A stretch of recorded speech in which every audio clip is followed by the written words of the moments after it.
Halo, Assalamualaikum warahmatullahi wabarakatuh. Selamat siang, salam sejahtera untuk kita semua. Terima kasih kami ucapkan telah bergabung di kelas klinik konsultasi KUKM Smesco Smart bidang pembiayaan yang kali ini narasumber kita langsung Ibu Ilona selaku tenaga ahli bidang pembiayaan di Smesco Indonesia. Dan pada siang hari ini kita akan membawakan topik dengan panduan menentukan sumber pembiayaan yang sesuai, yaitu kredit usaha rakyat, koperasi simpan pinjam, dan peer-to-peer lending.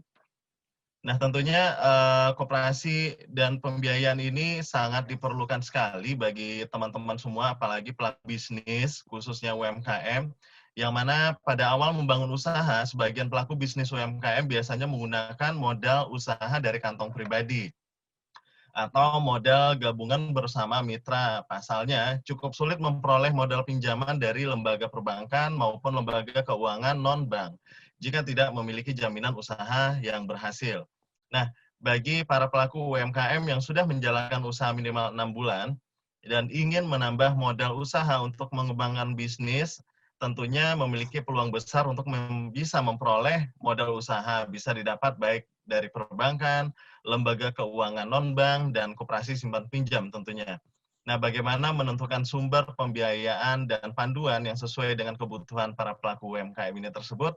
Nah, langsung saja nanti akan kita simak dan dengarkan topik panduan menentukan sumber pembiayaan yang akan dibawakan oleh Ibu Ilona selaku tenaga ahli bidang pembiayaan di Smesco Indonesia. Dan sebelumnya, saya Ongki akan memandu kegiatan ini selama 2 jam ke depan. Dan ini akan kita bagi dalam 2 sesi, yaitu yang pertama adalah penyampaian materi dari narasumber sendiri, dan sesi kedua nanti kita akan buka sesi tanya jawab dan diskusi. Nah, bagi teman-teman yang ingin bertanya nanti bisa sampaikan melalui kolom chat atau bisa raise hand secara langsung. Nanti saya akan bantu buka unmute-nya dan bisa langsung berinteraksi dengan narasumber kita. Dan saya ingin menyapa juga teman-teman yang sudah bergabung melalui Facebook Live Smesco Indonesia. Selamat bergabung dan selamat mendengarkan materi yang akan disampaikan oleh narasumber kita selama lebih kurang 1 jam ke depan. Dan nanti untuk sesi diskusi, mungkin teman-teman juga bisa nanti men-chat di kolomnya Facebook Smesco Indonesia, nanti admin yang akan membantu juga menjawab jika ada pertanyaan nantinya. Oke, untuk tidak berlama-lama langsung saja saya persilahkan Mbak Ilona untuk menyampaikan materinya. Kepada Mbak Ilona kami persilahkan. Terima kasih banyak Mas Ongki, terima kasih banyak Smesco yang sudah mendukung acara hari ini. Terima kasih kepada Bapak Ibu yang sudah bergabung juga, baik melalui Zoom dan Facebook Live. Pada hari ini saya akan membahas mengenai kredit usaha rakyat, lalu koperasi simpan pinjam, dan peer-to-peer lending atau yang sering kita sebut dengan crowdfunding. Sebetulnya saya sudah pernah membahas ketiga topik ini di kelas-kelas sebelumnya. Ini saya akan menggabungkan ketiga sumber pembiayaan yang memang relevan untuk UMKM di satu kelas, dan saya akan memberikan panduan di akhirnya bagaimana caranya menentukan sumber pembiayaan yang sesuai dengan kondisi Bapak dan Ibu. Baik, saya akan mulai untuk share screen dan kita bisa mulai setelah.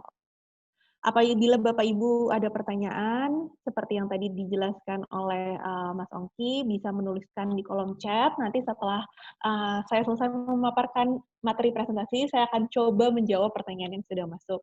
Oke, jadi topik kita hari ini adalah panduan menentukan sumber pembiayaan usaha yang sesuai bagi UMKM, yaitu pilihannya adalah kredit usaha rakyat, koperasi simpan pinjam, dan peer-to-peer lending. Oke, saya akan flashback lagi sedikit mengenai apa itu kredit usaha rakyat, dan untuk Bapak Ibu yang belum pernah mengikuti kelas saya sebelumnya mengenai KUR, di sini saya akan kembali menjelaskan apa sih KUR itu. Gitu. Oke, KUR ini adalah program pemerintah di mana ditujukan untuk memberikan akses permodalan bagi UMKM yang feasible atau yang sering kita sebut memiliki prospek bisnis yang baik. dan mempunyai kemampuan pengembalian pinjaman yang mumpuni tapi belum bankable. Apa sih artinya bankable? Belum bankable itu artinya belum memiliki agunan yang cukup untuk meminjam uang di bank. Jadi seperti kita tahu ya, apabila kita meminjam sesuatu, mengambil pinjaman di bank, itu biasanya akan dimintakan agunan seperti sertifikat properti, rumah, atau BPKB kendaraan, gitu. Jadi harus ada agunan yang dijaminkan ke bank. Nah, bagi pihak-pihak yang tidak mempunyai agunan yang cukup untuk meminjam di bank itu kita sering sebut tidak bankable. Nah, namun banyak UMKM nih yang walaupun mungkin belum punya aset yang cukup gitu ya untuk mengajukan pinjaman di bank, tapi sebenarnya usahanya itu memiliki prospek bisnis yang baik dan diperkirakan mempunyai kemampuan untuk mengembalikan pinjaman baik juga. Sehingga muncullah produk kredit usaha rakyat ini yang sering disalurkan oleh bank-bank pemerintah atau bank-bank himbara seperti Bank BNI, Bank Mandiri, Bank BRI, Bank BTPN. Lebih banyak memang di bank-bank pemerintah yang menyalurkan KUR, walaupun di bank swasta pun ada, gitu ya. Kita lanjut.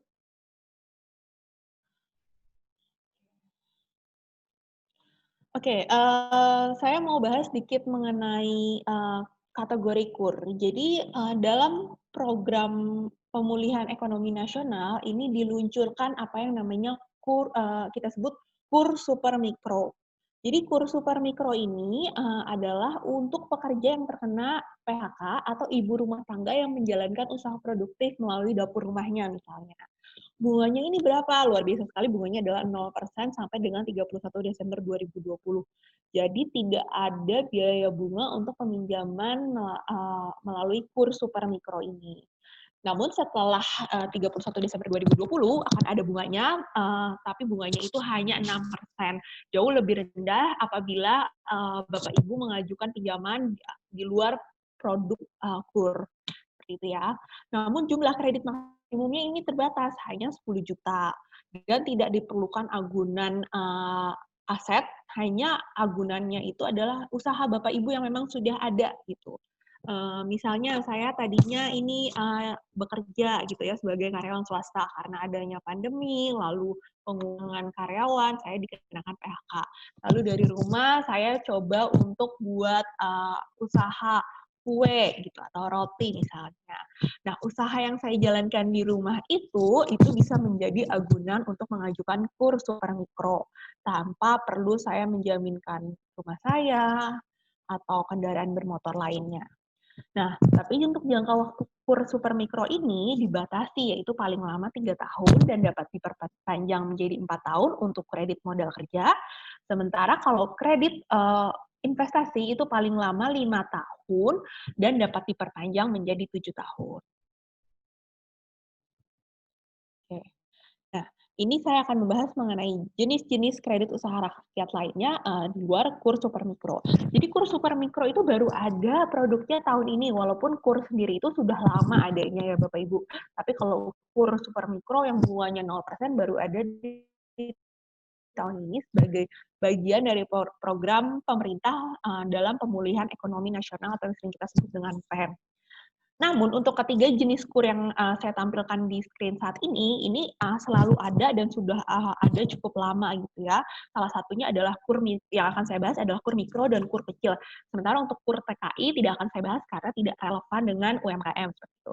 Nah, untuk KUR mikro ini bedanya apa dengan KUR super mikro? Jadi kalau KUR super mikro itu hanya plafon teratasnya adalah 10 juta, namun kalau KUR mikro itu bisa sampai dengan 50 juta.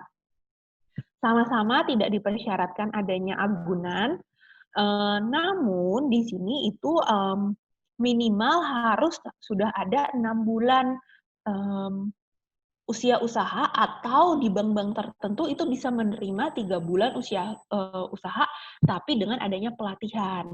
Oke. Nah, untuk jangka waktu maksimal KUR mikro ini adalah 36 bulan untuk modal kerja dan 60 bulan untuk kredit investasi.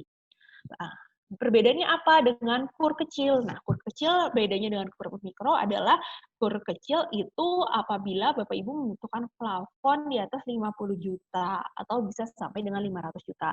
Itu masuknya ke dalam kategori kur kecil.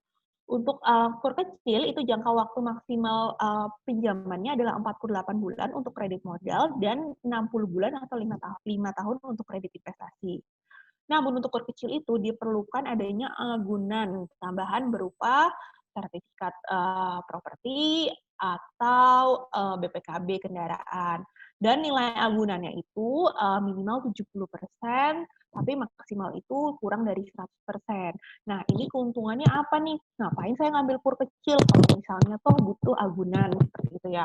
Nah, perbedaannya dengan pinjaman modal dari bank swasta atau produk lainnya di luar KUR adalah karena kalau misalnya kita mengambil pinjaman di luar KUR, itu biasanya butuh agunannya sekitar 120-130% dari nilai pinjaman.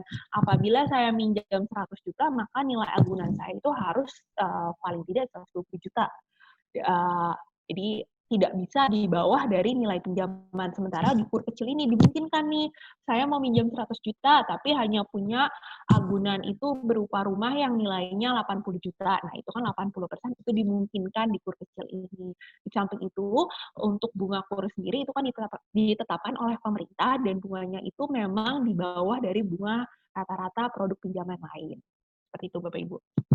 Oke, tentunya yang menarik untuk kita pasti saat ini kur super mikro gitu ya, yang bunganya 0% nih. Tapi ada syarat-syaratnya nih Bapak Ibu untuk mengajukan kur super mikro ini. Salah satu persyaratannya adalah usaha Bapak Ibu dianggap sebagai usaha mikro. Lalu lama usaha calon penerima KUR super mikro itu tidak dibatasi minimal 6 bulan seperti produk KUR mikro dan KUR kecil. Lama usahanya bisa aja hanya 1 bulan dengan persyaratan mengikuti program pendampingan baik bisa formal atau informal dan tergabung dalam suatu kelompok usaha, misalnya koperasi, atau Bapak Ibu memiliki anggota keluarga yang sudah memiliki usaha. Jadi dianggap bisa berbagi knowledge nih dengan Bapak Ibu yang pivoting atau beralih menjadi pengusaha di kala pandemi ini. Dan bagi pegawai yang di PHK itu tidak wajib memiliki minimal usaha 3 bulan dengan pelatihan 3 bulan. Balik lagi nih ya, kalau misalnya kita di program KUR biasa itu bank-bank tertentu bisa mengizinkan usaha 3 bulan aja, namun harus ada pelatihannya 3 bulan juga gitu. Tapi dengan adanya program KUR super mikro ini, untuk pegawai yang di PHK boleh memiliki pengalaman usaha kurang dari 3 bulan, atau misalnya usaha baru pun boleh, dengan persyaratan tadi, sudah mengikuti pendampingan, bisa formal, bisa informal, kan sekarang banyak ya webinar-webinar sejenis ini, dan banyak juga yang menyediakan sertifikat. Sehingga sertifikat-sertifikat itu bisa digunakan sebagai syarat untuk mengajukan KUR super mikro. Atau misalnya punya orang tua yang memang sudah berusaha sejak lama gitu. Bisa juga sebagai dianggap memenuhi persyaratan untuk mengajukan KUR super mikro ini. Dan syarat yang terakhir adalah belum pernah menerima KUR. Jadi karena produk KUR super mikro ini adalah produk yang memang menarik sekali gitu ya, karena kan kita tidak perlu membayar bunga gitu untuk mendapatkan pinjaman. Ini syaratnya adalah belum pernah menerima KUR atau sebelumnya belum pernah memiliki kredit usaha rakyat, sehingga menghindari pemanfaatan produk KUR super mikro berkali-kali seperti itu. Oke. Kriterianya apa sih kalau misalnya kita mau apply KUR? Jadi kalau selain KUR super mikro, kriteria lainnya kriteria untuk KUR mikro dan KUR kecil yaitu adalah calon penerima KUR harus mempunyai usaha produktif yang layak 6 bulan.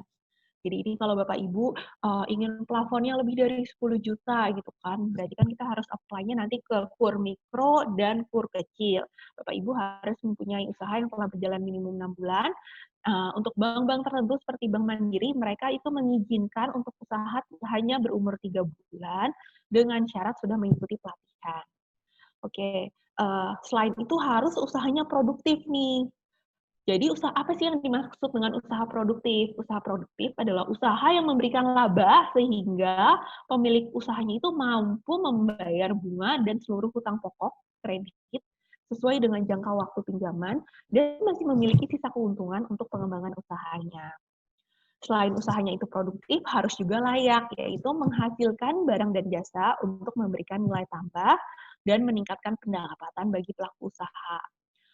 Sama seperti kur super mikro, untuk penerima kur mikro dan kur kecil itu tidak boleh sedang menerima kredit produktif atau kredit konsumtif kecuali yaitu KPR, kartu kredit, kredit kendaraan bermotor, dan resi gudang. Jadi kalau sudah pernah menjadi nasabah kur di bank lain, itu belum bisa untuk mengajukan kur di bank lainnya. Seperti itu. Apa saja sih yang dinilai pada saat kita mengajukan KUR? Yaitu ada 5 karakter, yaitu penilaian atas karakter, integritas, kejujuran, itikat baik. Ini biasanya menyangkut analisa terhadap aspek manajemen dan legal. Di sini biasanya juga dilakukan pengecekan terhadap sistem layanan informasi keuangan di otoritas jasa keuangan atau yang sering kita sebut dengan BI checking, di mana kalau misalnya Bapak Ibu sudah pernah ada pinjaman yang gagal dibayarkan sehingga masuk ke dalam daftar hitam dari debitur, itu kemungkinan besar tidak akan bisa mendapatkan pinjaman KUR. Lalu selain karakter, ada juga capital, yaitu penilaian atas kemampuan debitur dalam memenuhi kewajibannya atas modal sendiri. Penilaian ini biasanya dilakukan melalui aspek keuangan. Apakah harus mempunyai laporan keuangan? Tidak juga. Jadi untuk KUR itu biasanya dari bank-bank tidak meminta laporan keuangan dalam bentuk laba rugi atau neraca, tapi biasanya mereka meminta pencatatan atas omset harian. Namun akan lebih baik lagi kalau misalnya memang usaha Bapak Ibu itu sudah menggunakan rekening, jadi tidak lagi berbasis cash, jadi semua mutasi yang atau penerimaan yang diterima Bapak Ibu itu bisa terekam di dalam rekening, sehingga pada saat Bapak Ibu mengajukan pinjaman, baik KUR atau pinjaman lainnya, itu lebih mudah bagi pemberi pinjaman untuk menganalisa. Selain capital, biasanya dari pihak bank akan melakukan juga apa yang namanya capacity, yaitu penilaian atas kemampuan debitur dalam menjalankan usahanya sehingga menghasilkan laba yang optimal. Penilaian ini mencakup aspek dan aspek-aspek lainnya. Selain aspek capacity, juga ada penilaian terhadap condition atau kondisi, di mana penilaian terhadap hal-hal yang di luar kontrol debitur seperti prospek sektor ekonomi, keadaan ekonomi saat ini, persaingan, pengaruh tingkat suku bunga, kondisi politik, bencana alam, pandemi seperti saat ini, dari pihak bank akan melakukan analisa juga bagaimana usaha Bapak Ibu dampaknya dari adanya misalnya resesi ekonomi atau bencana alam atau pandemi, seberapa besar hal-hal tersebut akan mempengaruhi usaha Bapak Ibu dan kemampuan Bapak Ibu untuk membayar kembali pinjaman. Dan aspek yang terakhir adalah kolateral atau jaminan. Nah, ini khusus untuk KUR KUR kecil, di mana diperlukan adanya jaminan. Di sana akan dilakukan pengecekan atas jaminannya, baik jaminan perorangan atau jaminan berbentuk kebendaan atau aset. Oke. Proses pengajuan KUR seperti apa? Jadi calon debitur atau Bapak Ibu bisa mendatangi bank terdekat. Saya sarankan datang ke bank-bank pemerintah seperti Bank Mandiri, Bank BRI, dan Bank BNI. Itu mereka semua bisa datang ke cabang mana saja, dan cabang-cabang mereka itu bisa melayani proses pengajuan KUR. Lalu calon debitur itu perlu mengisi formulir, nanti akan diberikan formulir dan diminta untuk melengkapi dokumen persyaratan KUR. Setelah itu, petugas bank akan mengunjungi calon debitur atau akan mengunjungi lokasi usaha Bapak Ibu untuk melakukan verifikasi. Mereka akan mengecek tempat tinggal atau usaha Bapak Ibu untuk melakukan verifikasi dokumen dan kegiatan usaha. Jadi memang betul Bapak Ibu melakukan usaha.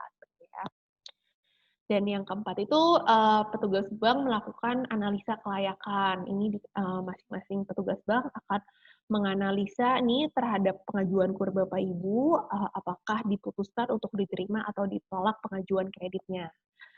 Seandainya diterima, maka akan ada perjanjian kredit yang perlu ditandatangani antara debitur atau peminjam dan bank terkait. Proses semua ini biasanya cukup cepat, yaitu hanya sekitar 2-3 hari kerja. Oke, tadi kan disyaratkan mengisi dokumen dan melampirkan persyaratan-persyaratan. Apa aja sih persyaratannya? Persyaratannya itu adalah IKTP, KK, surat nikah, NPWP, surat izin usaha mikro dan kecil yang diterbitkan oleh pejabat berwenang, atau surat keterangan yang dipersamakan, pada intinya menyatakan bahwa Bapak Ibu itu menjalankan usaha. Lalu surat keterangan lunas dan cetakan rekening dari pinjaman kredit produktif sebelumnya apabila memang Bapak Ibu pernah mendapatkan pinjaman kredit produktif sebelumnya, itu dibuktikan bahwa sudah lunas. Oke, kita akan masuk ke metode pembiayaan yang kedua, yaitu koperasi simpan pinjam. Kalau tadi itu kan KUR, sekarang kita akan bahas mengenai koperasi simpan pinjam. Apa sih koperasi simpan pinjam itu? Koperasi simpan pinjam atau yang akan saya sebut dengan KSP adalah koperasi yang beranggotakan masyarakat, baik konsumen maupun produsen, di mana tugas dari koperasi ini adalah menyelenggarakan fungsi menghimpun dana dan menyediakan pinjaman atau modal untuk kepentingan anggotanya. Anggotanya ini baik selaku konsumen maupun produsen. Jadi untuk menjadi atau untuk mendapatkan pinjaman di koperasi simpan pinjam ini harus menjadi anggota koperasi simpan pinjam tersebut dahulu. Benefitnya apa sih untuk KSP ini dibandingkan KUR? Tentu persyaratannya ini lebih mudah, pengajuannya pun cenderung lebih mudah. Bunganya itu flat dan bahkan menurun dan mengurangi praktik rentenir. Di samping itu, apabila Bapak Ibu menjadi anggota koperasi, nanti pada saat koperasinya itu mendapatkan laba, Bapak Ibu bisa mendapatkan sisa hasil usaha dari koperasinya, dan bunganya ini relatif rendah, serta tanpa agunan.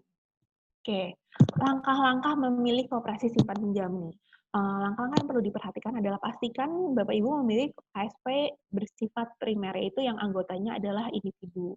Kalau koperasi sekunder itu anggotanya adalah koperasi lain.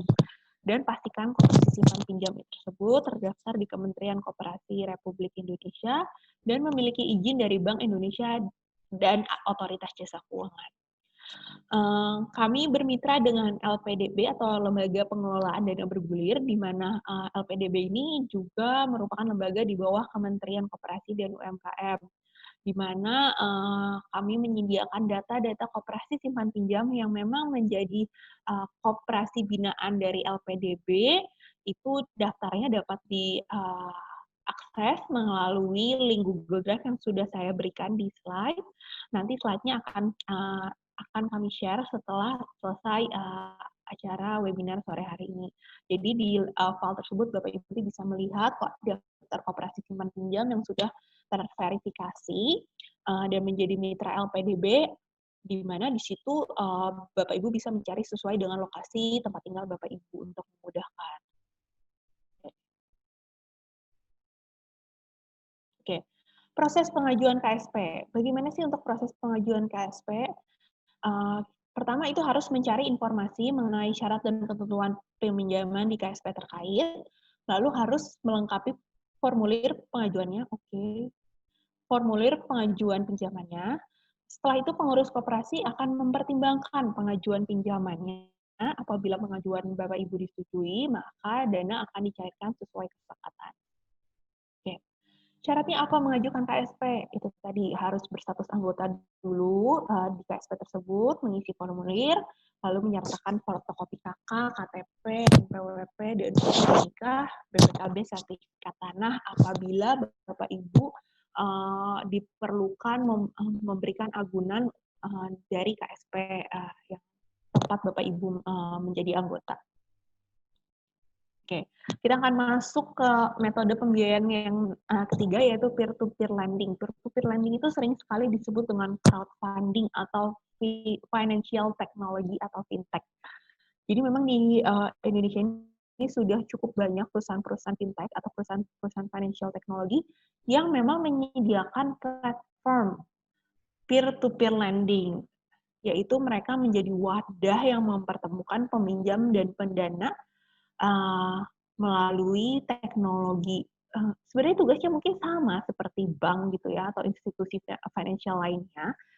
Namun kalau perusahaan fintech ini hanya menggunakan teknologi, jadi mereka menyediakan platform secara online, sebuah website untuk mempertemukan peminjam dan pendana atau investor. Peminjam adalah pemilik bisnis maupun pelaku UMKM lainnya, sementara pendana adalah orang atau badan yang akan memberikan pinjaman kepada peminjam. P2P lending ini menjadi solusi bagi peminjam dengan yang profil resikonya itu tidak memenuhi syarat untuk mendapatkan kredit di bank yang tadi kita sebut non-bankable ya, karena mungkin tidak punya agunan gitu ya, atau mereka tidak ingin menjual dan menggadaikan barangnya. P2P lending akan menilai kelayakan kredit UMKM dan besaran bunga pinjaman yang harus dibayar peminjam sesuai dengan profil risiko usaha Bapak Ibu. Oke. Untuk seluruh proses pengajuan dana itu dilakukan secara online, jadi cocok sekali dengan kita yang saat ini harus lebih banyak diam di rumah gitu ya. Sehingga tidak perlu repot-repot nih meluangkan waktu dan tenaga untuk mengunjungi bank misalnya tadi kalau mau apply KUR gitu ya. Dan P2P lending ini juga akan melakukan penggalangan dana itu untuk memenuhi kebutuhan modal Bapak Ibu melalui situs resmi mereka. Profil bisnis Bapak Ibu akan muncul di halaman peluang, di mana setiap investor bisa melihat profil bisnis Bapak Ibu yang sedang menggalang dana, dan apabila mereka tertarik, mereka akan menginvestasikan uangnya pada usaha Bapak Ibu selaku peminjam. Oke. Jenis-jenisnya apa aja sih? Kan tadi kita tahu ya, kalau peer-to-peer lending itu tidak ada agunan. Nah, mereka ini mengakali agunannya itu dalam bentuk invoice financing. Nih, salah satunya. Invoice financing itu apa sih? Adalah kegiatan pendanaan yang dilakukan dengan menjaminkan tagihan yang sedang berjalan sebagai sumber pembayaran pinjaman oleh borrower atau pinjam. Contohnya begini, kita mempunyai tagihan kepada Smesco Indonesia gitu ya. Dan namun jangka waktu termin pembayarannya misalnya 30 hari gitu ya. Sementara saya sudah membutuhkan modal usaha nih untuk mengembangkan usaha saya atau menjalankan usaha di waktu-waktu jangka waktu dekat ini gitu lah. Saya bisa memberikan invoice saya kepada Smesco contohnya kepada perusahaan fintech di mana saya menjaminkan tagihan saya yang akan jatuh tempo bulan depan untuk membayar pinjaman yang saya ambil pada saat ini gitu. Pemberi pinjaman akan meminjamkan dananya berupa modal kerja bagi saya untuk saya beroperasional sambil menunggu pembayaran terhadap tagihan saya dicairkan. Biasanya ini diberikan untuk usaha yang mempunyai usahanya itu bisnis to bisnis, jadi tidak berhubungan dengan customer, atau biasanya dengan perusahaan yang mempunyai tagihan kepada perusahaan-perusahaan besar. Tagihan inilah yang menjadi jaminan atau dasar peminjaman itu akan dibayarkan oleh saya kepada investor. Nah, syaratnya apa? Harus berbentuk PT atau CV, usaha Bapak Ibu. Lalu, ini kalau saya ambil dari websitenya salah satu fintech, Investri, itu harus berada di wilayah Jabodetabek, Surabaya, dan Semarang. Tentunya ini akan berbeda karena kita tahu banyak sekali perusahaan-perusahaan fintech, di mana mungkin perusahaan lain bisa meng-cover area di luar dari ketiga area ini. Syarat lainnya adalah telah beroperasi minimal 1 tahun dan memiliki hubungan bisnis dengan perusahaan pemuka, yaitu perusahaan publik yang sahamnya diperdagangkan di bursa, perusahaan multinasional, BUMN, atau lembaga pemerintahan.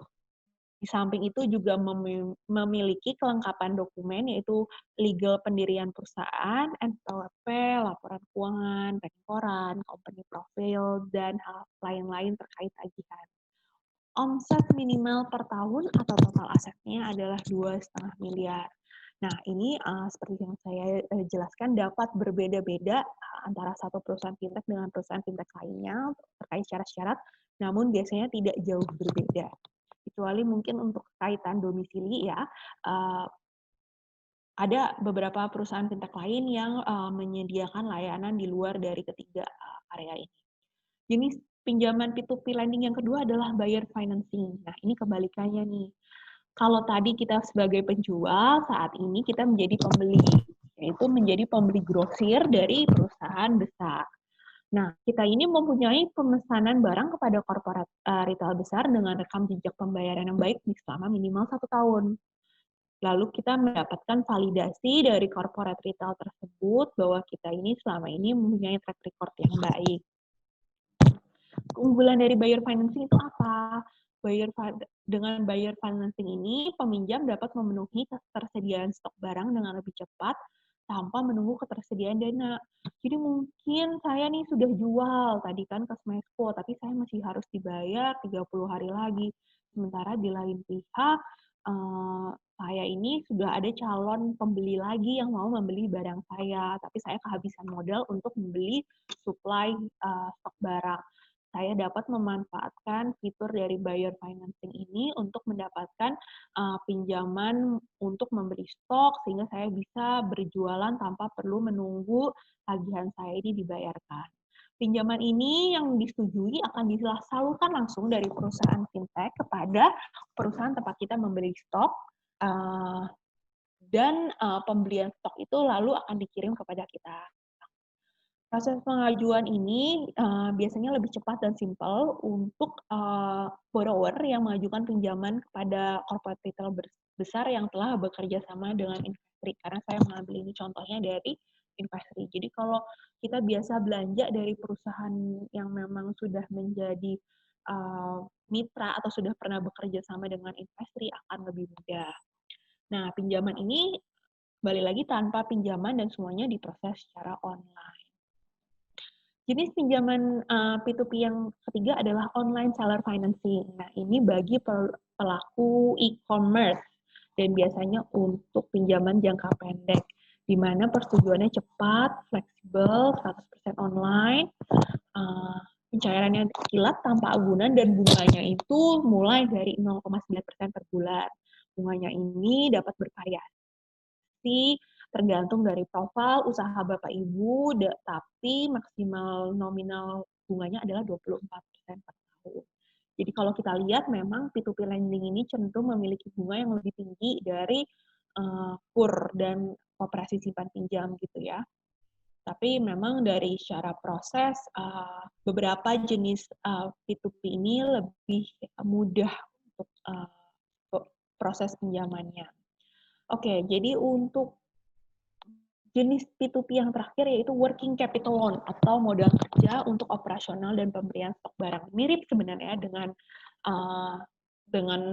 yang sebelumnya ini buyer financing, namun fasilitas ini hanya diberikan untuk usaha yang menerima pembayaran melalui transfer bank atau pembayaran digital.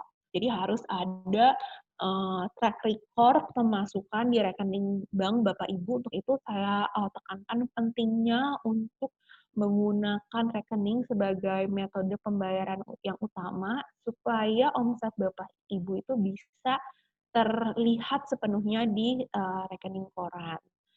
Lalu tersebut juga harus bekerja sama dengan penyedia jasa logistik dan menggunakan aplikasi sistem kasir atau point of sale. Jadi kasirnya itu nggak bisa kayaknya kok sekarang software-software yang tidak berbayar seperti kasir. Terus saya juga pernah mengadakan kelas online bersama kasir, di mana fitur-fitur point of sales ini bisa dimanfaatkan oleh Bapak Ibu secara gratis. Dan syarat lainnya adalah memiliki kontrak yang sedang berjalan. Seperti itu. Oke, saya akan menganalisa nih, apa sih kelebihan dan kekurangannya P2P. Memang suku bunganya itu bersaing kalau dibandingkan dengan KTA gitu ya, atau kita meminjam di rentenir. Ini di P2P lebih bersaing. Lalu proses pengajuannya itu tidak seformal ketika kita mengajukan proses pinjaman di bank. Prosesnya sendiri bisa lebih cepat dan mudah, tanpa perlu datang, semuanya dapat dilakukan online dari rumah Bapak Ibu, tanpa agunan, sama seperti tadi KUR super mikro dan mikro, namun kalau dibandingkan dengan KUR kecil kan itu sudah harus memiliki agunan ya. Kalau P2P bisa tetap tidak memakai agunan selama tadi memenuhi kriteria di beberapa tipe dari peer-to-peer lending tersebut. Kekurangannya apa sih? Kekurangannya adalah bunga P2P lending ini akan melonjak naik saat kelayakan kredit jatuh apabila telat bayar. Dan pinjaman ini hanya cocok untuk jangka pendek karena semakin lama jangka waktu pinjaman, cenderung tagihan bunganya akan terus naik. Dan kekurangan yang menurut saya krusial adalah tidak ada jaminan bahwa pengajuan pinjaman kita ini akan terpenuhi walaupun kita sudah melolosi tahap analisa dari perusahaan fintech terkait. Contohnya begini, saya ingin meminjam 100 juta melalui perusahaan fintech gitu ya. Saya sudah lulus hasil analisa dari perusahaan, lalu profil usaha saya sudah ditampilkan di halaman peluang di website fintech terkait, namun ternyata tidak ada investor yang cukup memenuhi sampai 100 juta gitu lah. Misalnya hanya terdapat 50 juta yang terpenuhi. Jadi ada yang mau mendanai sisa 50 jutanya gitu. Tadi kan saya butuhnya 100 juta. Nah, kalau seperti ini sampai dengan batas waktu pemasaran usaha Bapak Ibu itu berakhir dan target pinjamannya itu tidak terpenuhi, maka tidak ada pinjaman yang akan cair. Jadi walaupun sudah ada 50 juta investor yang berminat, namun karena tidak mencapai target pinjamannya itu 100 juta, maka pinjaman itu dibatalkan sehingga Bapak Ibu tidak bisa mendapatkan pinjaman dari peer-to-peer lending.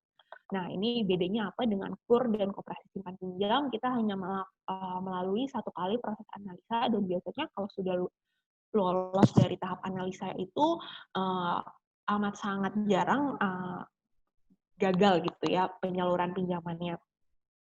Sementara kalau di P2P lending itu dimungkinkan walaupun sudah lolos tahap seleksi awal atau analisa, namun tidak ada investor yang berminat, akhirnya Bapak Ibu sudah meluangkan waktu, tenaga, pikiran gitu kan, menunggu juga, pada akhirnya tidak bisa mendapatkan sumber pembiayaan dari P2P.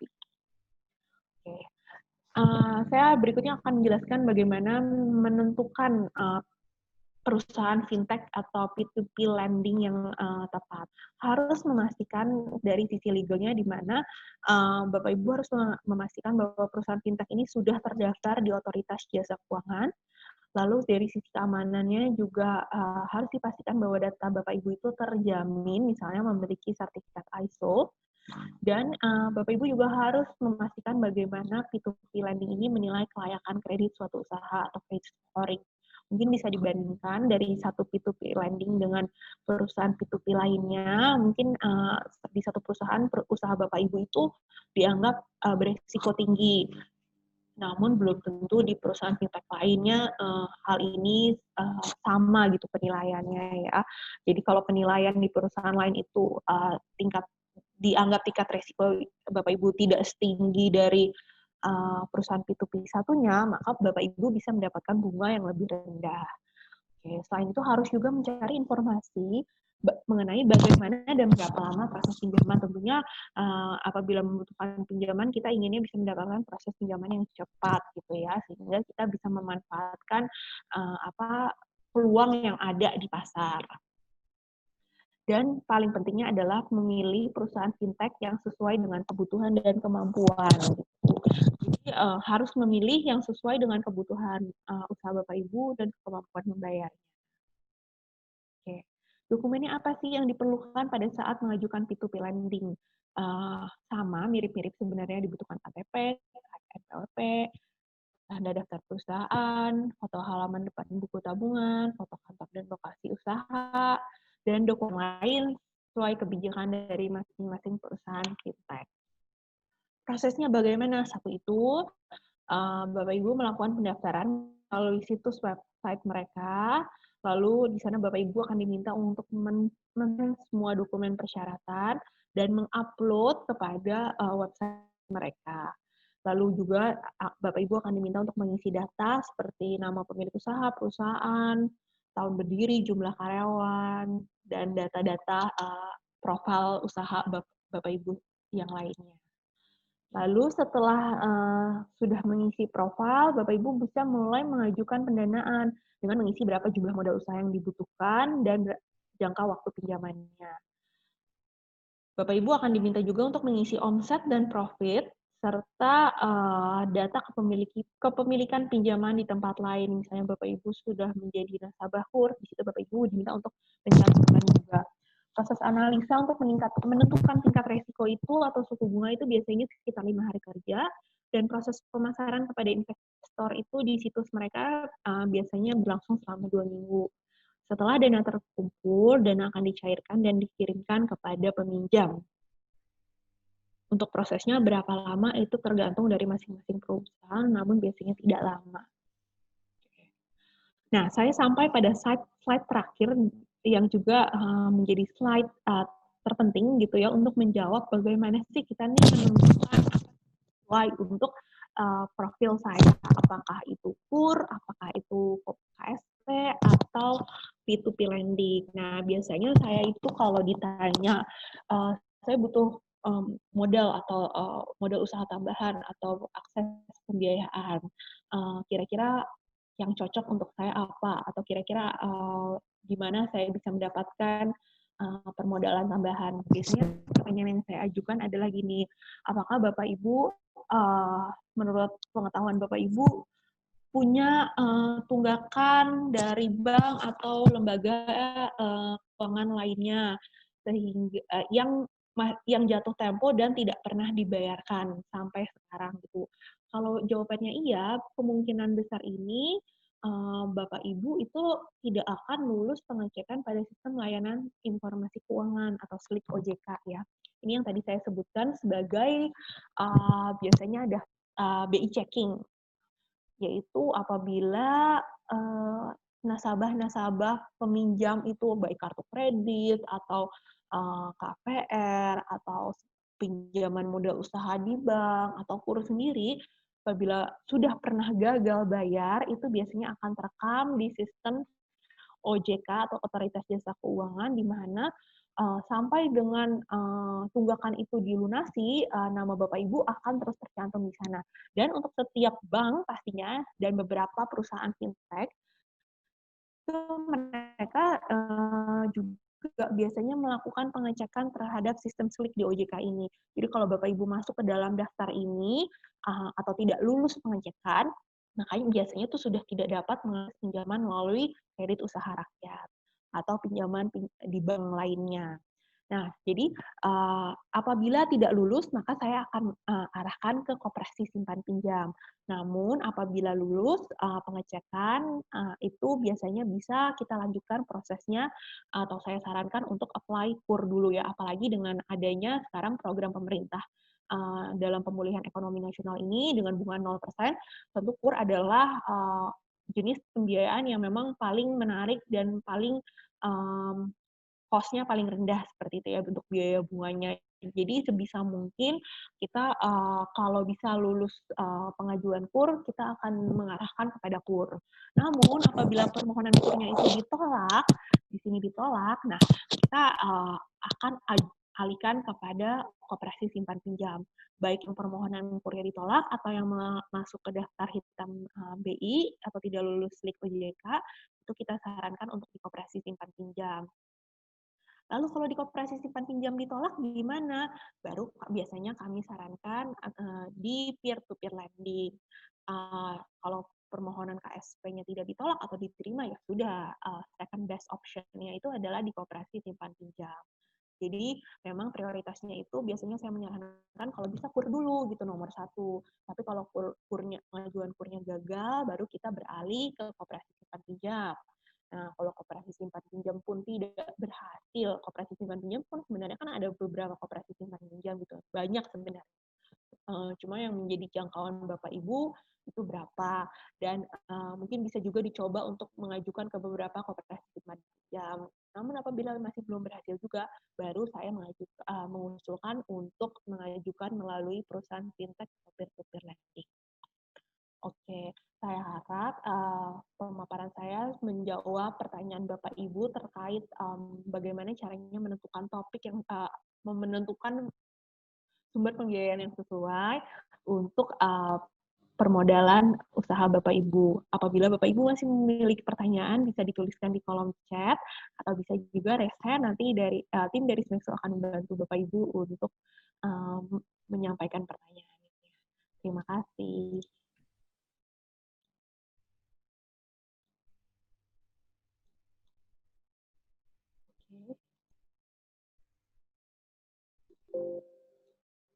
Oke, saya bisa stop sharing.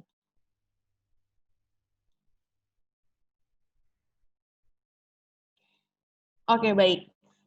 Akhirnya sudah berhasil stop sharing. Oke, Mas Ongki, mungkin kalau sudah ada pertanyaan yang masuk, kita boleh bantu untuk dibacakan. Sambil menunggu pertanyaan yang masuk, Bapak Ibu silakan kalau masih ada pertanyaan terkait ketiga produk pembiayaan tadi, bisa dituliskan di kolom chat atau mau resen juga boleh. Ya, oke, Mbak Ilona, terima kasih. Mohon maaf tadi saya terlempar keluar. Karena biasa, kalau secara online ini kadang kita selalu yang jadi kendala adalah jaringan. Jaringan ya, Mas. Ya, oke. Benar sekali. Oke, tadi pembahasannya cukup menarik sekali karena tidak semua UKM kita paham akan tata cara pengajuan dan prosedur tentang kurs, simpan pinjam, serta ada yang memang ini agak asing didengar, yaitu peer-to-peer lending. Karena rata-rata UMKM di daerah itu hanya mengenal kalau tidak KUR, kalau tidak koperasi simpan pinjam. Nah, berbicara tentang KUR, tentunya ada beberapa proses yang harus dijalani atau harus dipatuhi oleh UMKM itu sendiri untuk menjalani pengajuan. Nah, tidak sedikit juga banyak terjadi keluhan, Mbak Ilona, seperti ini. Misalnya si UMKM ini yang ingin mengajukan ini, dia memiliki suami yang dulunya pernah gagal pinjam atau bisa dikatakan blacklist. Nah, Betul. seketika dia mengajukan, padahal si istri ini baru untuk pertama kali mengajukan, dan itu untuk dari segi usahanya sendiri cukup bagus dan bisa dikatakan itu menjamin untuk dia akan melakukan pembayaran setiap bulannya. Namun dikarenakan si suaminya pernah blacklist, nah si istrinya tidak bisa mengajukan karena ditolak karena ada hubungan keterkaitan antara suami istri.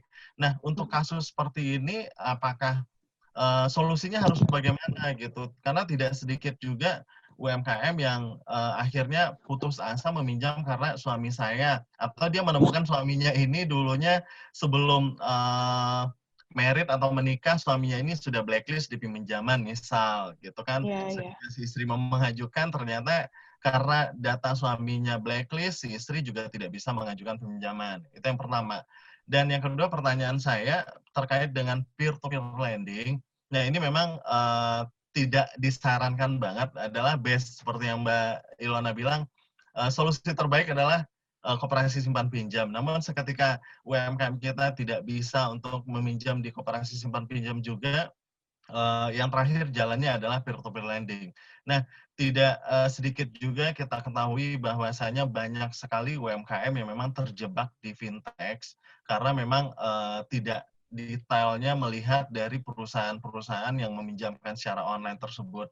Nah, kira-kira ada nggak Mbak Ilona acuan terhadap UMKM ini untuk data-data fintech sendiri yang memang itu terdaftar secara resmi di OJK? Karena kebanyakan kita ketahui sekarang, apalagi di masa pandemi ini, kedok-kedok peminjaman berdasarkan perusahaan dia terdaftar di OJK itu banyak banget gitu kan. Apakah ada acuannya buat UMKM biasa melihat Oke. ini resmi atau tidak gitu. Oke, Mbak Luna silahkan. Oke, baik. Terkait pertanyaan yang pertama, ini salah satu pertanyaan yang saya sering dapatkan juga nih dari pelaku UMKM. Jadi, oke, saya nih mau apply KUR, cuma suami saya ternyata masuk ke dalam daftar hitam gitu kan. Nah, biasanya saran saya hanya dua. Satu, melunasi tunggakannya itu supaya bisa keluar namanya suaminya dari daftar hitam, atau kedua misalnya menggunakan nama anak, seandainya memang anaknya sudah dewasa gitu ya, bisa menggunakan nama anak untuk mengajukan KUR gitu. Jadi usahanya tetap Bapak Ibu gitu kan, tapi pinjamannya itu seolah-olah menggunakan nama anak. Itu sih biasanya saran yang saya sampaikan. Dan mungkin bisa di-support juga nih dari mulai sekarang bikin rekening untuk usahanya pakai nama anaknya gitu. Sehingga dari data pun bisa men-support gitu ya, bahwa usaha itu mungkin walaupun mungkin mamahnya yang menjalankan gitu kan, tapi ya pakai nama anaknya seperti itu. Atau bisa Berarti dibilang dalam juga arti kata, dengan bekerja catatan sama lah anaknya dengan belum anaknya berkeluarga gitu. ya? Kalau berkeluarga bisa juga dengan catatan belum tercatat di daftar hitam BI itu, Oh Mas. gitu. Meskipun dia sudah Gitu. berbeda kakak dengan orang tuanya, Hmm. apakah itu boleh-boleh saja, Mbak? Karena kan rata-rata kalau anak ini Boleh sudah berkeluarga, dia boleh pasti akan bikin kakak saja Mas, baru. karena boleh-boleh aja Mas, karena dari bank itu akan taunya bahwa usaha itu punya anaknya gitu. Oh, Makanya saya bilang itu perlu didukung juga dengan rekening rekening bank untuk menampung hasil usaha itu sesuai dengan nama rekening anaknya gitu. Seperti itu Mas. Jadi bisa oke. dibuktikan bahwa memang usahanya ada, lalu pemasukannya masuk ke rekening anaknya dan peminjaman kurnya itu juga atas nama anak. Seperti Oke, kalau untuk pertanyaan yang kedua, peer-to-peer lending apa sih perusahaannya yang memang kredibel gitu lah ya? Itu yang saya tahu kredibel itu ada Investri, Coinworks, Modalku. Ini saya akan tuliskan ya chat supaya Bapak Ibu bisa mudah nanti bisa search aja di Google uh, terkait perusahaan fintech ini. Nah, ini tiga yang memang tiga yang cukup besar gitu ya, dan memang ini mereka sudah valid terdaftar di OJK dan memiliki cukup kredibel lah ya, bukan yang abal-abal. Sehingga saya rasa kalau Bapak Ibu mengajukan pinjaman peer-to-peer melalui ketiga ini seharusnya aman gitu, karena yang saya tahu mereka sudah memiliki izin-izin yang tepat gitu. Oke, dan tadi sudah ada masuk pertanyaan itu dari Ibu Risma Sitorus. Kebetulan saya tempat terlempar keluar, ini sempat hilang chat saya, tapi saya sempat menangkap Oh, bahwa oke. Ibu Risma ini pergi ke BRI dan tidak semua BRI itu melayani untuk peminjaman KUR katanya Mbak Ilona. Itu gimana ya? Oke. Ini aku masih ada nih Ya. pertanyaannya Mas. Uh, Mbak Risma ini dari yang anggotanya izin bertanya, saya Risma dari Citra Nusantara Maju yang anggotanya para pelaku UMKM. Oke. Untuk wilayah Tangerang kami harus ke BRI mana ya Bu? Karena saya pernah ke bank katanya tidak semua BRI melayani KUR. Oh, oke, tidak semua BRI melayani KUR ya. Mungkin saya juga baru tahu nih kalau nggak semua BRI melayani KUR, karena setahu saya itu hampir semua bank BRI itu melayani KUR. Cuma mungkin ada exception kali ya, beberapa cabang tidak. Mungkin Mbak bisa bertanya ke call center BRI dan Mbak bisa menanyakan di cabang BRI yang terdekat dari tempat tinggal Mbak Risma itu, apakah mereka menyediakan KUR. Jadi sebelum Mbak datang, Mbak telepon dulu ke call center-nya BRI, tanyakan, saya mau mengkonfirmasi apakah BRI cabang ini itu menyediakan pinjaman KUR atau pelayanan KUR gitu. Jadi setelah terkonfirmasi baru Mbak Risma datang. Gitu. Ya. Oke, mudah-mudahan Bu Risma cukup terjawab pertanyaannya. Dan ini sudah ada yang raise hand, mungkin akan bertanya secara langsung. Boleh, Sepertinya saya silahkan. kenal ini orangnya. Karena ini masuk juga Mbak Ana. Selamat siang, Mbak Ana. Selamat siang. Ya, ini Selamat peserta siang yang semuanya. selalu masuk di kelas saya di fashion juga. Ini Mbak Oh, oke, oke. Ana. Oh Selalu iya, ada di kelas fashion ya? Jadi Mbak Ana ini salah satu iya. UMKM yang ada di Pembahasannya menarik sekali nih Mas. Ya, ya, kebetulan ini tadi kemarin tuh ada saya punya kelompok itu di Asosiasi Handicraft yang di Korwil saya di Kediri itu ya. juga sudah ada sosialisasi BRI setempat, tapi kok itu tetap ada jaminannya ya, harus ada penjamin. Jadi tetap harus ada jaminan untuk KUR tersebut. Iya, padahal itu kan nanti kita bikin kelompok di apa namanya, di Korwil tersebut. Berapa minim orang dua orang. Selebihnya bisa 4, 5, nanti tergantung kalau 10 juta bisa dibagi dengan berbagi kelompoknya itu.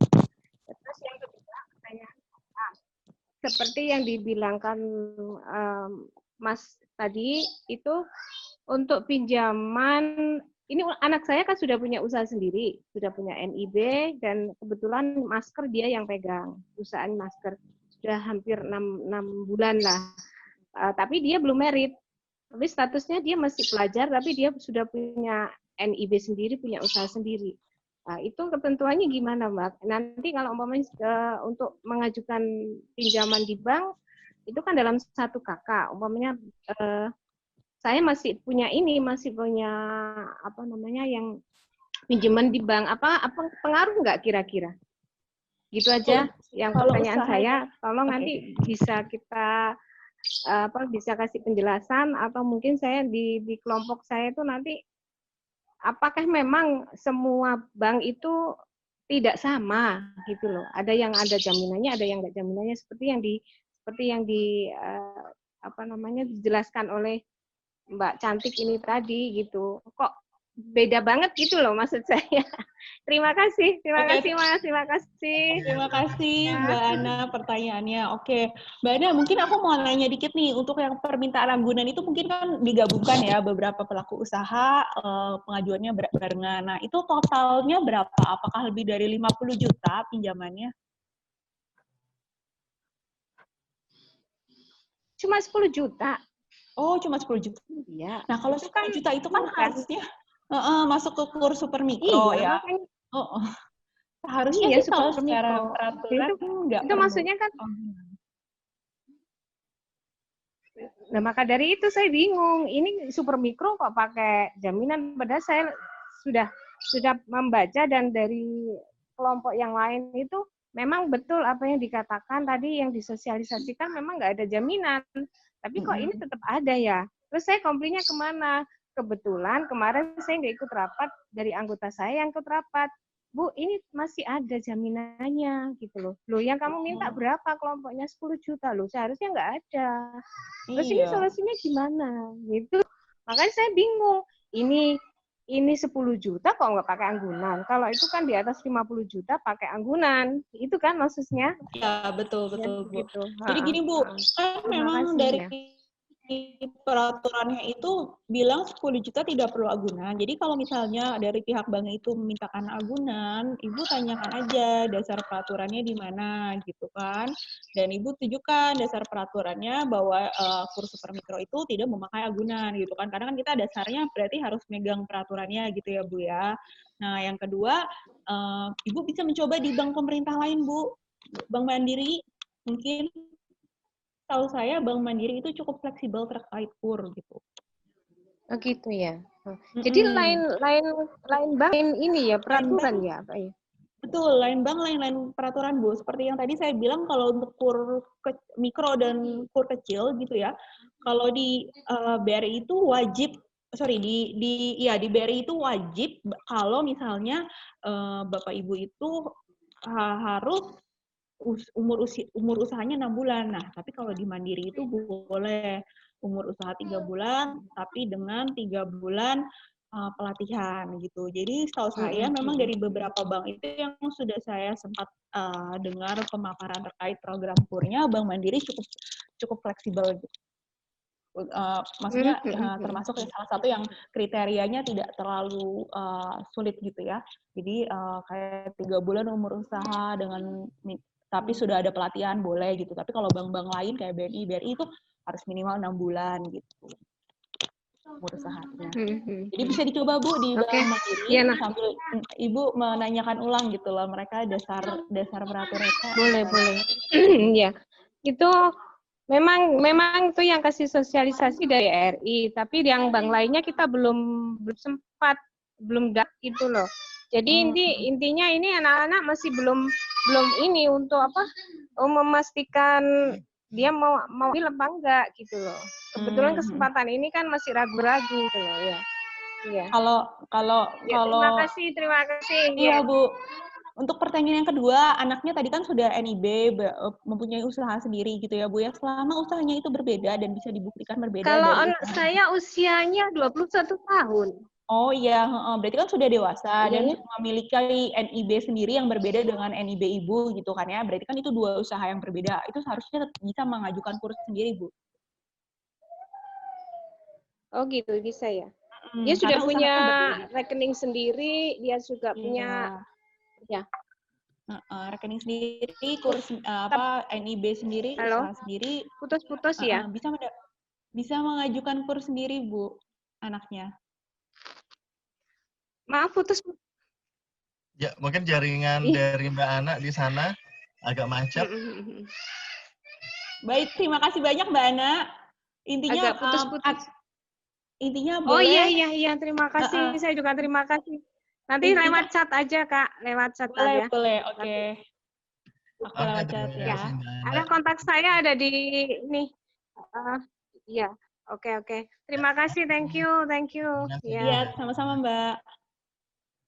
Jadi Mbak Ana ini salah satu ketua kelompok juga di Kediri ini yang juga pemerhati UMKM juga di sana, Mbak Ilona.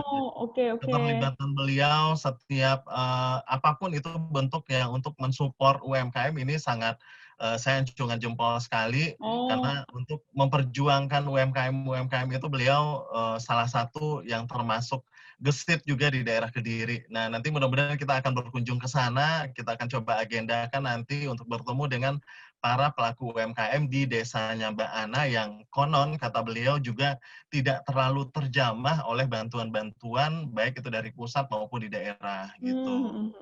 Mungkin boleh dikonekkan dengan itu, Mas, Dinas Koperasi di daerah Kediri? Iya, kita juga sudah menghubungi dari Dinas Koperasi sendiri. Memang ya namanya dinas provinsi ataupun daerah memang cakupan wilayah mereka cukup luas juga. Luas ya. Kadang juga tidak terlalu terconnecting atau karena kesibukan mereka juga tidak semuanya terjamah. Tapi mudah-mudahan kita nanti akan coba agendakan untuk ke Kediri ya Mbak Ana ya. Karena di fashion pun kita juga lagi mencoba untuk mengagendakan untuk kelasnya secara offline nantinya. Oke, baik.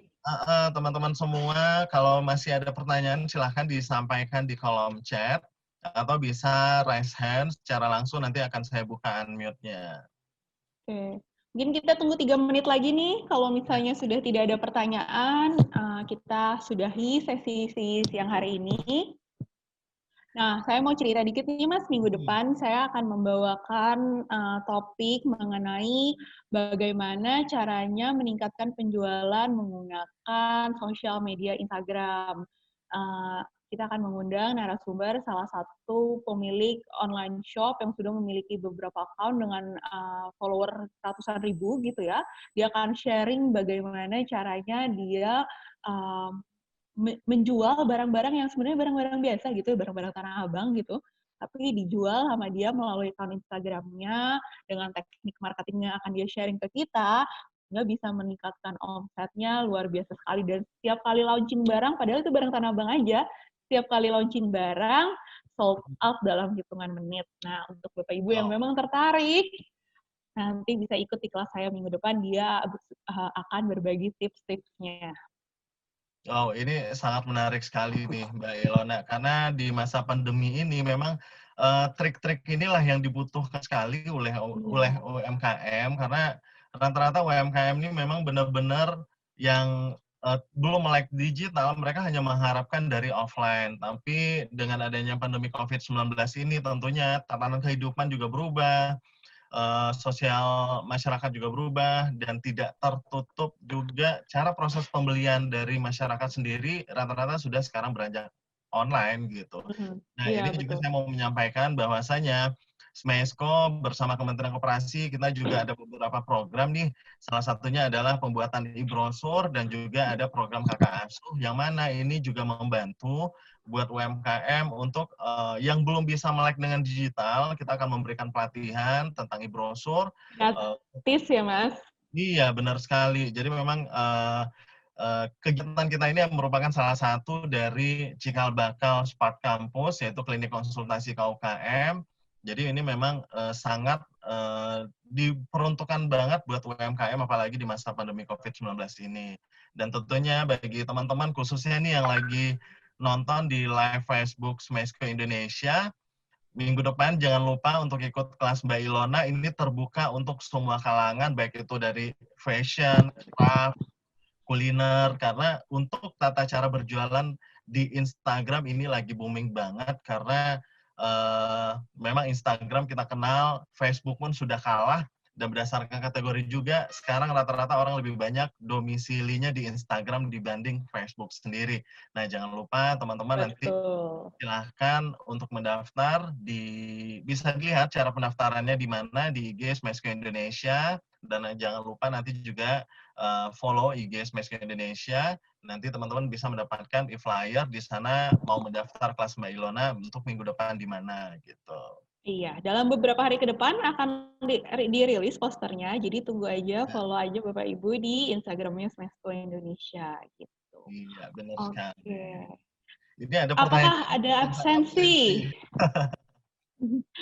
Maaf nih Bu, belum ada untuk sertifikat, tapi mudah-mudahan sebentar lagi kita akan bisa mengeluarkan e-sertifikat gitu ya untuk peserta online class ya dari Smesco gitu. Iya, Didoakan aja semoga segera sedang kita siapkan. Cuma memang belum ready. Jadi untuk sesi hari ini belum ada dulu. Ya, karena memang kita lagi maintenance juga untuk proses pengadaan kelas ini, nanti kita akan bermuara semuanya di SmartTrack. Jadi yang mana teman-teman atau UMKM semuanya yang sudah pernah ikut, jadi tidak perlu berulang-ulang lagi untuk mengisi biodata diri, karena nanti akan satu kali klik masuk ke akunnya SmartTrack Smesco Indonesia, nanti teman-teman cuma tinggal klik daftar di e-flyer yang tertera di dalam website SmartTrack ini, jadi teman-teman nanti tidak perlu mengisi ulang seperti yang sekarang. Dan mudah-mudahan nanti dengan adanya SmartTrack, nanti setiap kelas yang kita adakan, kita akan memberikan e-sertifikat untuk teman-teman semua. Mudah-mudahan ini berguna dan cukup membantu, bahwasanya teman-teman juga yang apalagi leading di daerahnya seperti Mbak Ana, bahwasanya nanti untuk memberikan pemahaman, pelatihan kembali kepada teman-teman sudah mempunyai sertifikat, bahwasanya sudah pernah ikut di kelas-kelasnya Smesco. Iya. Oke, Mbak bisa Ilona. Bisa buat apply kur juga nanti ya kalau punya e-sertifikat. Benar gitu. sekali. Nah, ini juga membantu juga kalau yang mau minjam kur nanti kalau sudah ada sertifikat nih cukup membantu sekali untuk data dukung berarti ya Mbak Ilona ya. Betul. Iya. Oke, Mbak Ilona sepertinya sudah tidak ada pertanyaan lagi. Oke. Mungkin saya ucapkan terima kasih banyak buat Mbak Ilona, materinya cukup menarik sekali. Dan tentunya terima kasih banyak buat teman-teman yang sudah bergabung, baik di dalam sesi Zoom ini maupun melalui Facebook Smesco Indonesia. Dan juga buat teman-teman yang berada di Facebook nih atau yang sesi Zoom mau mengulang kembali, kira-kira apa aja sih materi yang diberikan oleh Mbak Ilona? Saya rada-rada ngantuk nih, atau saya rada-rada putus-putus nih. Nah, teman-teman bisa tetap menonton di Smesco Indonesia, tentunya di Facebook-nya bisa diulang lagi untuk review kembali kelas yang hari ini. Dan juga nantinya mungkin minggu depan kita akan siarkan langsung di YouTube Smesco Indonesia. Setelah ini kita akan tim melakukan pengeditan untuk videonya dan nanti akan kita share di YouTube Smesco Indonesia. Jadi kelasnya Mbak Ilona sebelum ini juga sudah berkentayangan di YouTube Smesco Indonesia, apa saja pemahaman-pemahaman tentang pembiayaan yang telah diberikan oleh Mbak Ilona. Nah, ibu-ibu, bapak-bapak sekalian, teman-teman sekalian bisa lihat kembali, review kembali di YouTube Smesco Indonesia, dan jangan lupa subscribe tentunya. Oke, terima kasih sekali lagi Mbak Ilona, dan terima kasih semuanya. Saya Ongki mohon undur diri, mohon maaf segala kekurangan, dan sampai jumpa kelas Mbak Ilona minggu depan dengan topik yang berbeda. Assalamualaikum warahmatullahi wabarakatuh. Terima kasih. Terima kasih Mas Ongki, terima kasih Bapak Ibu dan tim Smesco yang sudah mendukung acara hari ini. Sampai jumpa di lain kesempatan.